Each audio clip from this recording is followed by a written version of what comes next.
అందరికీ నమస్తే. ఆంధ్రప్రభకు స్వాగతం. నేను మీ సంతోషి. ప్రస్తుతం భార్యని అత్యంత కిరాతకంగా చంపి ముక్కలు ముక్కలు కోసి అలాగే ఉడకబెట్టి ఎండబెట్టి దాన్ని పౌడర్ చేసి ఒక చెరువులో కలిపేసిన ఘటన ఇప్పుడు ప్రస్తుతం మనం చూస్తున్నాము. అది ఇక్కడ ఈ పరిధిలోనే మీర్పేట్ పోలీస్ స్టేషన్ పరిధిలోనే ఈ సంఘటన అనేది జరిగింది. సో మనం ఇప్పుడు ఇందులో ఈ కేసులో నిజ నిజాలు ఏమున్నాయి అవన్నీ కూడా తెలుసుకోవడానికి ప్రయత్నిద్దాం. మనం ఇప్పుడు మీర్పేట్ పోలీస్ స్టేషన్లో అయితే ఉన్నాము. మనతో పాటు సిఏ గారు ఉన్నారు. ఆయన అడిగి నిజ నిజాలు ఏమున్నాయి ఈ కేసులో తెలుసుకుందాం. నమస్తే సార్. సార్, అసలు మాధవి కేసులో నిజ నిజాలు ఎంతవరకు ఉన్నాయి, ఏంటి? ఈ మాధవ్కి సంబంధించి వాళ్ళ మదర్ సుబ్బమ్మ గారు 18th రోజు పోలీస్ స్టేషన్కి వచ్చి కంప్లైంట్ చేయడం జరిగింది. వాళ్ళ ఒక ఎల్డర్ డాక్టర్ అయినటువంటి మాధవి, ఏజ్ 35 years, 16th రోజు భార్యాభర్తల మధ్య గొడవ కారణంగా ఆ రోజు ఆఫ్టర్నూన్ 12 o'clock అట్లా ఎవరికి చెప్పకుండా ఇంటి నుంచి వెళ్ళిపోయిందని చెప్పి కంప్లైంట్ ఇవ్వడం జరిగింది. అటు కంప్లైంట్ మీద మనం ఉమెన్ మిస్సింగ్ కేసు రిజిస్టర్ చేయడం జరిగింది. కేసు రిజిస్టర్ చేసి ఇన్వెస్టిగేషన్ అనేది చేస్తున్నాము. మాకున్నటువంటి ఎవిడెన్స్ నైబరింగ్ వాళ్ళని కూడా ఎగ్జామిన్ చేయడం జరిగింది. చేసిన తర్వాత 15th రోజు భార్యాభర్తలు ఇద్దరు కూడా వాళ్ళ ఇంటికి వచ్చినట్లు ఉంది. తర్వాత 15th తర్వాత ఆమె కనిపించట్లేదు.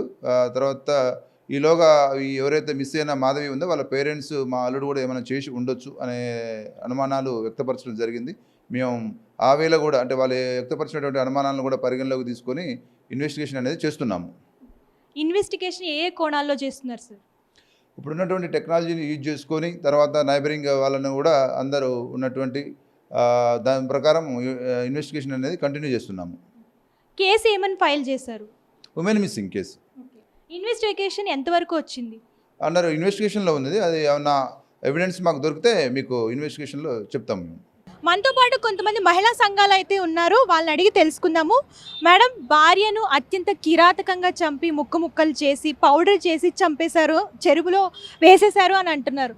అసలు ఆ కిరాతకుడిని ఏం చేస్తే అమ్మాయికి న్యాయం జరుగుతుంది? మేము ఏమంటున్నట్టు మేడం, నిన్న మాకు యూట్యూబ్ ద్వారా మాకు తెలిసింది ఆ అమ్మాయిది స్టోరీ చూస్తే. అంతకుముందే 3 days ముందే జరిగిందంట. మళ్ళీ 3 days ముందే వాళ్ళ తల్లిగారు వచ్చి మరి మా పాప కనిపిస్తలేదు అని చెప్పేసి ఆమె ఒక కంప్లైంట్ ఇచ్చింది. ఇచ్చినాక మరి పోలీసు వాళ్ళు ఏం చేయాలి, పోయిండ్రు ఎంక్వైరీ చేసి 3 days నుంచి తిరుగుతున్నామని చెప్తున్నారు. కానీ ఈ 3 daysలలో వాళ్ళు చేసిన విచారణలో మొత్తం అబద్ధాల విచారణ తెలుస్తుంది అక్కడ.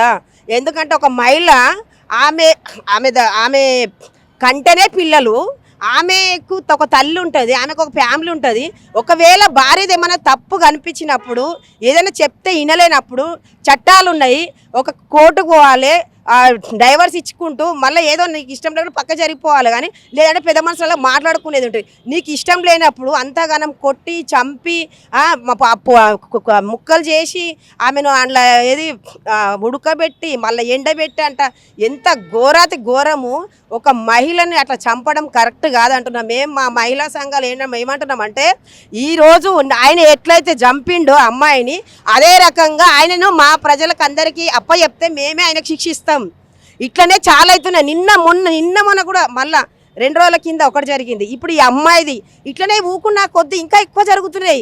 ఆ యూట్యూబ్లలో కూడా మహిళల మీద ఎంత అసలు ఘోరంగా పెడుతున్నారు. అలాంటివన్నీ కూడా బంద్ చేయాలి. అవి బంద్ చేయకుండా ఇలాంటివన్నీ ఎట్లా ఆ పిల్లలంతా ఇని కూడా 18 years ఒక 6 month పిల్లలు పుట్టిన పిల్లల కాడకించి ఒక 60 ఏళ్ళ వయసు వరకు కూడా అసలు ఎప్పుడు ఎక్కడ తిరగాలన్నా కూడా ఇంట్లోకించి వెళ్ళాలన్నా కూడా నిన్న నాకు అప్పుడు అక్కడ సంఘటన జరుగుతూనే ఉంది. ఒక ఫ్యామిలీ భార్యాభర్తల గొడవ వచ్చి ఇగో నన్ను కూడా ఇట్లనే చంపేశాడు నా భర్త అని వెంటనే అక్కడ భయం పుట్టుకొస్తుంది. అది ఎందువల్ల వస్తుంది? మనకు చట్టాలు ఏవైతే ఉన్నాయో ఆ చట్టాలన్నీ కూడా కరెక్ట్గా మనకు అమలు చేస్తే మహిళల పైన ఈరోజు ఆ సంఘటనలు జరగాయి. ఎవరు తప్పు చేస్తున్నారు? మన ప్రభుత్వాలు చేస్తున్నాయి. మరి పార్టీలలో ఉన్న వాళ్ళు కూడా కరెక్ట్ సలహాలు ఇవ్వరు. ఒక ప్రభుత్వం జరిపినప్పుడు వాళ్ళ డ్యూటీ వాళ్ళు చేసుకోవాలి. కానీ ప్రతి దాంట్లో వాళ్ళే ర్యాలీలు వాళ్ళే ధర్నాలు చేస్తే ఎక్కడికి వచ్చి న్యాయం జరుగుతుంది? ఇప్పుడు ధర్నాలు ర్యాలీలు చేయాలంటే మహిళలు చేస్తారు లేదా ప్రజలు చేస్తారు. ప్రజలు చేసే పని మీరే చేస్తారు, మళ్ళీ చట్టాలు చేసే పని మీరే చేస్తారు. మరి ఇప్పుడు ఎవరు చేయాలి ఈ పనులన్నీ?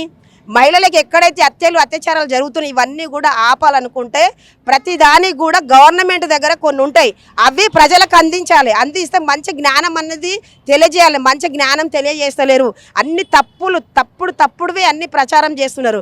మంచిది అన్నది నేర్పిస్తే వాళ్ళు రేపు ఎట్లా, ఇప్పుడు చిన్న పిల్లలు ఈ రోజు మా అమ్మను హత్య చేసి చంపిరంటే వాళ్ళ మైండ్ ఎట్లుంటుంది రేపు పెద్దగా అయినాక, వాళ్ళ లైఫ్ ఎట్లా నడుస్తుంది అది కూడా ఆలోచించాలి కదా. ఇప్పుడు చూడు నిన్న నుంచి మేము పుయ్యేస్లో నిన్న పొద్దున్న 10 గంటలకు పోయి అడిగితే మధ్యాహ్నం వరకు కూడా కరెక్ట్ ఇన్ఫర్మేషన్ లేదు.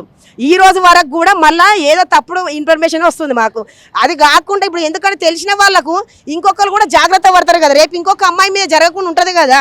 అట్లా లేకుండా ప్రతిదీ కూడా తప్పే చేస్తున్నారు. దీని మీద మేము ఖండిస్తున్నాం. ఏంటంటే ఏ దానికైనా కూడా చట్టం అనేది ఒక మంచి చట్టం తీసుకురావాలి, మహిళల పైన గౌరవించేటట్టు, మహిళలకు అన్యాయం జరగకుండా ఉండడం కోసమే ఒక మంచి చట్టం తీసుకురావాలని కోరుతున్నాం. దిశ చట్టం తీసుకొచ్చిరు, ఏం చేసిరు? నిర్భయ చట్టం తీసుకొచ్చారు, ఏం చేసిరు? అప్పటి మట్టుకే అది చట్టాలు తీసుకొస్తారు అప్పటి మట్టుకే, కానీ మాకు ఎటువంటి న్యాయం అన్నది జరుగుతలేదు మేడం. మా మహిళల మీద చాలా చాలా చాలా అన్యాయం జరుగుతుంది. దీని మీద మేము ఫుల్గా ఖండిస్తున్నాం. జై భీమ్. అందరికీ జై భీమ్. నా పేరు బాకారం లావణ్య. నేను యాదాద్రి భువనగిరి జిల్లా నుంచి ఇక్కడికి మీర్పేటకు రావడం జరిగింది. అంబేద్కర్ పూలే మహిళా సంఘం రాష్ట్ర అధ్యక్షురాల్ని. మీర్పేటలో పోలీస్ స్టేషన్కి మేము మార్నింగ్ రావడం జరిగింది. గత 3 రోజులుగా భార్యాభర్తల మధ్య జరిగిన ఇన్సిడెంట్ గురించి మేము ఇక్కడికి రావడం జరిగింది. వెంకట మాధవి ఆయన మీద, గురుమూర్తి మీద. ఇప్పుడు ఇద్దరు భార్యాభర్తల మధ్య అసలు తప్పు ఎక్కడొచ్చింది? అంత పెద్దగా శిక్షించాల్సిన అవసరం ఏముంది? అంతగానం తప్ప ఆమె ఏం చేసింది అని చెప్పేసి. తప్పు చేసింది నువ్వు ఆల్రెడీ ఆర్మీలో ఉండి నువ్వు వచ్చినవి. ఆర్మీ అంటే నీకు దేశభక్తిలో నువ్వు ఆర్మీలో చేసేటప్పుడు భరతమాతని ఇలాగే నరికి చంపి పెట్టమని చెప్పిరా? భరతమాత బిడ్డలం మేమంతా. భరతమాత బిడ్డలకే ఇక్కడ రక్షణ లేనప్పుడు చిన్న పిల్లల నుంచి ముసలిల వరకు ఎక్కడ కూడా అత్యాచారాలు, అఘాయిత్యాలు, అన్యాయాలు ఎక్కడ చూడు మహిళలే మోసపోతురు, మహిళలే నష్టపోతురు. ఎక్కువ కష్టపడేది మహిళలే, ఎక్కువ నష్టపోయేది కూడా మహిళలే. ఈ మహిళల కోసం నిర్భయ చట్టం అని, దిశ చట్టం అని ఎన్ని చట్టాలు తీసుకొచ్చినా కూడా, గత ప్రభుత్వంలో తీసుకొచ్చినా కూడా కేసీఆర్ ప్రభుత్వంలో ఎక్కడ మాకు న్యాయం జరగలేదు. ఇప్పుడు రేవంత్ రెడ్డి గారి ప్రభుత్వ పాలనలో కూడా మాకేమైనా న్యాయం జరుగుతుందా, కొత్త చట్టాలను ఏమైనా తీసుకొస్తారా అని చెప్పేసి మేము కూడా ఎల్బీ నగర్లో చిన్న 4 సంవత్సరాల బేబీ మీద జరిగినప్పుడు మేము పెద్దగా ఖండించినాం. మేము మహిళా సంఘాల నాయకులు వాళ్ళందరం కూడా పెద్దగా ఖండించినాం. మీరు కొత్త చట్టాన్ని కంపల్సరీ మా మహిళల కోసం మీరు తీసుకురావాలి. ఈ చిన్నపిల్లలు అంత కిరాతకంగా అంత చిన్నపిల్లల మీద ఏం కనిపిస్తుంది అని చెప్పేసి మేము అప్పుడే మాట్లాడినాం. మేము దీనికి కారణము డ్రగ్సా, డ్రింకా, దీన్ని మీరు ఖండించాలి. ఇది ఖండించకపోతే ఇవి పెద్దగా అయితేనే ఉంటాయి. కాబట్టి ఖచ్చితంగా మేము మీకు నిజంగా చెప్తున్నా, మీరు మగ పుట్టుక ఉట్టుంటే సిగ్గు, శర, మాన, మర్యాద, ఇజ్జత్ ఏమన్నా నిల్వ ఉంటే గనక ఖచ్చితంగా రిటైర్ ఆర్మీకి గనక ఒక అమ్మకి అయ్యకు ఉట్టుంటే గనక ఆ రిటైర్ ఆర్మీకి గనక ఉరి శిక్ష అయ్యలేదనుకో మేమందరం చెలో అసెంబ్లీ ముట్టడని మహిళా సంఘాలు తెలంగాణ రాష్ట్రం మొత్తంలో మహిళా సంఘాలు అందరం కూడా చెలో అసెంబ్లీ అని చెప్పేసి మీరు కొత్త చట్టాన్ని తీసుకొచ్చేంత వరకు అతన్ని ఉరి శిక్ష వేసేంత వరకు కూడా మేము అక్కడికి వచ్చి ధర్నా చేస్తామని మా మహిళా సంఘాల ద్వారా తెలియజేస్తూ అందరికీ జై భీమ్, జై పూలే. ఇక్కడ జరిగిన ఇష్యూ అదే గురుమూర్తి తన భార్యను చంపడము సంక్రాంతి రోజు, అంటే ఎవరు లేనిది చూసి అక్కడ చుట్టుపక్కల చూసి అందరూ సంక్రాంతి సందర్భంగా అందరూ ఊర్లలోకి వెళ్ళిపోయినరు. అది చూసి అతను అక్కడెక్కడ ఎవరు లేరు అనేసి తను ఆమెను కొట్టి రాత్రి సినిమా కూడా తీసుకెళ్ళిండంట. ఆమెను ఒంటరిదాన్ని చేసి ఆమెను రెచ్చగొట్టి, అతను తాగి రెచ్చగొట్టి తనను రోకల్ బండతోటి కొట్టి కోసి మళ్ళీ అతని దగ్గర ఆల్రెడీ అవి అది కోళ్ళను మేకలను కోసే ఒక చెక్క ఉన్నది. అట్లాంటి దాని మీద తను చాకులతోటి మొత్తం ముక్కలు అంటే 72 ముక్కలు చేసినా అని ఆయనకు ఎంత జ్ఞాపకం ఉందంటే అతను తాగి చేసిందని కాదు, ఆయనకు అంత కసి ఆడవాళ్ళ పైన, ఆ భార్య పైన, తను సహజీవనం చేసిన ఒక భార్య పైన గంత కసి ఎందుకున్నది? వాడు పుట్టింది ఒక ఆడదానికి, వాడేమీ మొగుల మీదకి వెళ్ళి ఊడిపడలేదు. వాడు ఒక ఆడామె పాలు తాగి బతికినోడే, కానీ ఆడదనే భార్య అనేసరికి అంత కసి తీర్చుకోవాల్సిన అవసరం లేదు వాడికి. ఒకవేళ ఆమెకి ఏమన్నా నీకు అనుమానం ఉన్నా, నీకు వానికి అక్రమ సంబంధాలు ఉన్నా భార్యకు విడాకులు ఇచ్చేసేయాలి. అది మన అంబేద్కర్ రాసిన రాజ్యాంగ చట్టంలో ఉన్నది, అది పాటించాలి. కానీ వాడు వెనకట జరిగిన మనువాద సిద్ధాంతాన్ని పాటిస్తున్నాడు. అంటే ఆ భార్య తన సొంత ఆస్తిలాగా ఫీల్ అవుతున్నాడు. కొట్టినా చంపినా ఏం కాదు అనేసి ఆనవాళ్ళు లేకుండా చేసి నన్ను ఏం చేసుకుంటారా అనేసి పోలీసులకే సవాలు విసురుతున్నారు అన్నారు. వాడు నేను చంపిన అనే ఆనవాళ్ళే తీసుకోవాలి. ఇప్పుడు ఇక్కడ వాడు ఆనవాళ్ళు లేకుండానే ఉడికించి ఎండబెట్టి పొడి వేసి చెరువులో పడేసినాను అంటున్నాడు.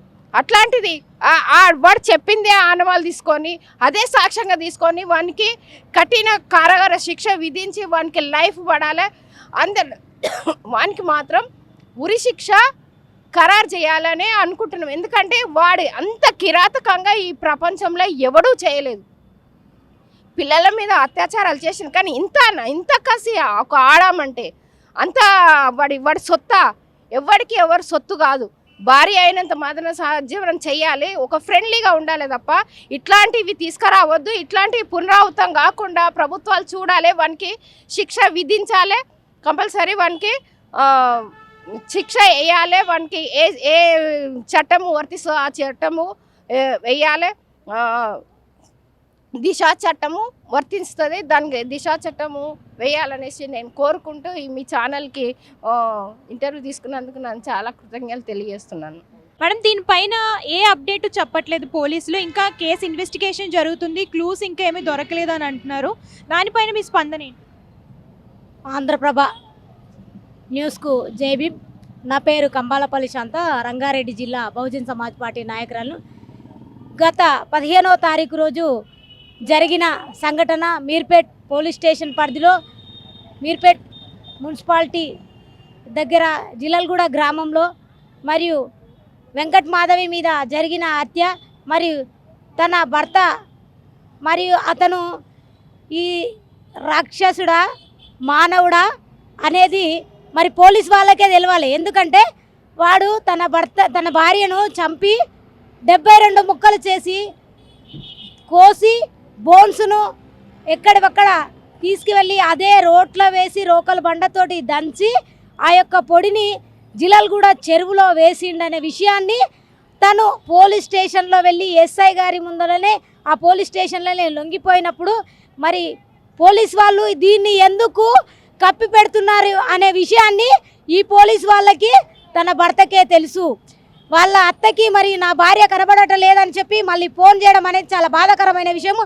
ఈ దేశంలో నువ్వు ఒక ఆర్మీ జాబ్ చేసి భారత మాతలను వెలికి తీసుకొని చేతిలో పట్టుకొని ఈరోజు భారత మాతకు పుట్టిన బిడ్డవు. నువ్వు భారత మాతల్నే నరికినవు కాబట్టి నువ్వు భారత మాతలు నరికినంత మాత్రమే ఈ దేశాన్ని కాపాడిన ఆర్మీవి కావు.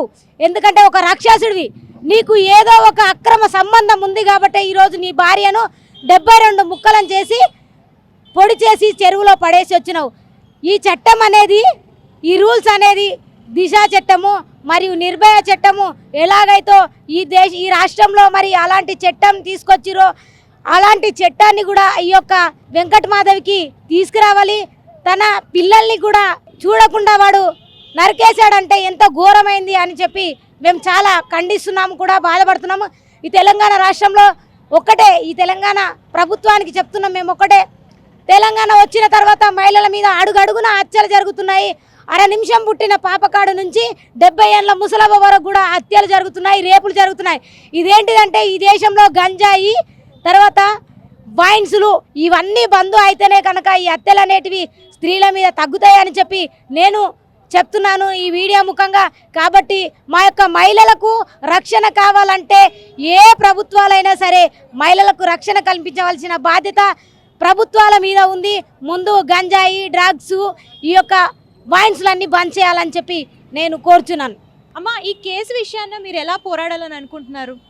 తోటి మహిళతో సమానం కాబట్టి నేను ఆమెకు అన్యాయం జరిగింది కాబట్టి అందరూ మహిళ అంటే మొత్తం ఏపీ తెలంగాణ అందరూ లేడీస్ కలిసి అంత మహిళలు కలిసి ఐకమత్యంగా పోరాడి న్యాయం జరగాలని కోరుకుంటూ ఇట్లాంటి వాళ్ళకి అతి కఠినంగా శిక్ష పడాలని కోరుకుంటూ సెలవు తీసుకుంటాం.